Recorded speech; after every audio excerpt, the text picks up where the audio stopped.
BRS ప్రభుత్వం ప్రారంభించిన మన ఊరు మనబడి కార్యక్రమాన్ని ఎందుకు ఆపివేశారో ఇప్పటికీ తెలియదన్నారు మాజీ మంత్రి ఎమ్మెల్యే హరీష్ రావు.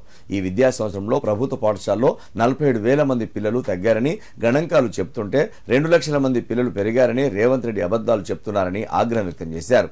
అబద్ధాలు ఆడడంలో రేవంత్ రెడ్డికి అవార్డు ఇవ్వాలన్నారు. సిద్దిపేటలోని ఎన్జీఓ భవన్లో టీఎన్జీఓ ఆధ్వర్యంలో ఉత్తమ ఉపాధ్యాయులకు విద్యార్థులకు సన్మానం కార్యక్రమంలో ఎమ్మెల్సీ దేశపతి శ్రీనివాస్తో కలిసి మాజీ మంత్రి హరీష్ రావు పాల్గొన్నారు. ఈ సందర్భంగా సన్మానం పొందిన ఉపాధ్యాయులకు మనస్ఫూర్తిగా శుభాకాంక్షలు, అభినందనలు తెలిపారు హరీష్ రావు. అలాగే 10వ తరగతిలో మంచి మార్కులు సాధించిన చిన్నారులకు ఆశీస్సులు అందించారు. అనంతరం మాట్లాడిన హరీష్ రావు నేడు రిటైర్డ్ అయిన ఉద్యోగులకు ఎదురుచూపులు తప్పడం లేదన్నారు. కోర్టుకు పోయిన బెనిఫిట్స్ దాని పరిస్థితి ఏర్పడిందన్నారు. రాష్ట్రంలో డబ్బులు నిజంగా ఉన్నాయా లేదా చర్చించాలన్నారు. ఒకవైపు కాళేశ్వరం కూలింది అంటూనే మల్లన్న సాగర్ నుంచి మూసీలో గోదావరి నీళ్లు పోసేందుకు 7,000 కోట్లతో టెండర్లు పిలిచారన్నారు. మరి పైసలు లేకుంటే 7,000 కోట్లు ఎక్కడి నుంచి వచ్చాయన్నారు. జీహెచ్ఎంసీలో హైలెవెల్ బ్రిడ్జిలు, ఫ్లైఓవర్లు నిర్మించేందుకు మరో 7,000 కోట్లతో, హెచ్ఎండిఏలో 1,000 కోట్లు, ఆర్ఎండ్బిలో 16,000 కోట్లతో టెండర్లు పిలుస్తున్నారన్నారు. గురుకుల పాఠశాలలను మూలకు పడేసి 25,000 కోట్లతో ఇంటిగ్రేటెడ్ స్కూళ్లకు టెండర్లు పిలుస్తున్నారన్నారు. ఇరిగేషన్లో 10-15,000 కోట్లకు టెండర్లు పిలిచారని, మొత్తం 1,00,000 కోట్ల టెండర్లు పిలిచారన్నారు. ఉద్యోగులకు, రిటైర్డ్ ఉద్యోగులకు డిఏలు, పెన్షన్ బెనిఫిట్లు ఇవ్వమంటే పైసలు లేవంటారు. వీటికి మాత్రం 1,00,000 కోట్లు ఎక్కడి నుంచి వచ్చాయని ప్రశ్నించారు.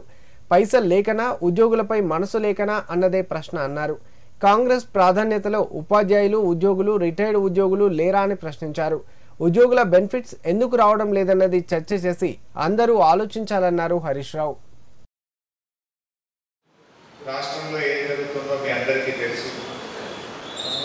ఉపాధ్యాయులకు, ఉద్యోగులకు డిఏలు ఇవ్వమంటే నాకు కోసుకొని తిన్నా పైసలు లేవు అంటారు. రేపు ఉద్యోగులు రిటైర్ అయితే పిల్లల పెళ్లిలో ఒక ఇల్లు కట్టుకుందామో తప్పకుండా వచ్చే డబ్బులు అని ఆశిస్తాం. వాటికి ఎదురు చూపులు అయిపోయినాయి. 4%, 5% వచ్చింది కదా. పోనీ 5% ఇద్దామంటే కూడా కొంతమందికి అవుతుంది, కొంతమందికి అవుతుంది. కోర్టుకు పోవుడు, కోర్టు చుట్టూ తిరుగుడు, రిటైర్డ్ ఉద్యోగులు కూడా ఎంతో ఇబ్బంది పడుతున్నటువంటి పరిస్థితి. మరి నిజంగా డబ్బులు లేవా? ఉన్నాయా? ఇది ఒక ప్రశ్న. లేవు అంటాడు. ఇంకొక వైపు ఏం జరుగుతుంది? మొన్ననే చూశారు, కాళేశ్వరం గోలింగ్ అంటాడు, మల్లన్న సాగర్కి వెళ్ళి మూసీలో నీళ్లు పోయడానికి 7,000 కోట్ల రూపాయలతో టెండర్ పిలిచారు. మరి పైసలు లేకపోతే 7,000 కోట్లు ఎటుకెళ్ళి వచ్చినాయి? అది ఎక్కడ పోస్తా అనుకుంటూ? మూసీలో మురికి నీళ్ళు ఉన్నాయి. ఆ మురికి నీళ్ళలో గోదావరి నీళ్ళు కలిపితే ఆ మూసీలో ఉండే మురికి కొట్టుకపోయి శుభ్రం అవుతుంది అన్నాడు. మరి మంచిదే కావచ్చు, కానీ నువ్వేమంటున్నావు? పైసలు లేనేలేమంటున్నావు కదా. 7,000 కోట్ల రూపాయలతో మల్లన్న సాగర్ నుంచి మురికి నీళ్లను శుద్ధి చేయడానికి డబ్బులు ఎక్కడికి వచ్చినాయి?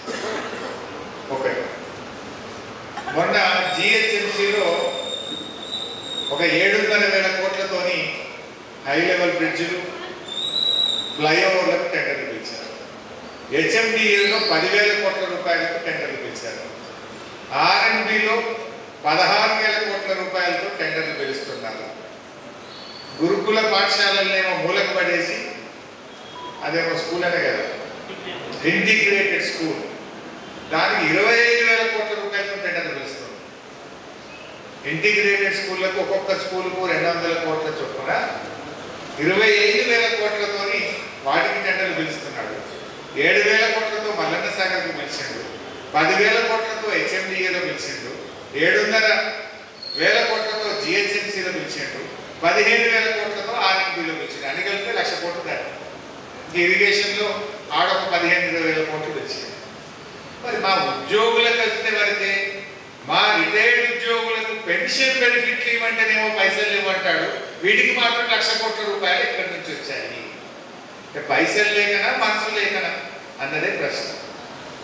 నీ ప్రాధాన్యతలో మా రిటైర్డ్ ఉద్యోగులు, మా ఉద్యోగులు, మా ఉపాధ్యాయులు లేకపోవడం వల్ల రావడం లేదా? ఎందుకు రావడం లేదు అన్నదే ఈరోజు చర్చ. ఇది మీరు దయచేసి ఆలోచించాల్సిన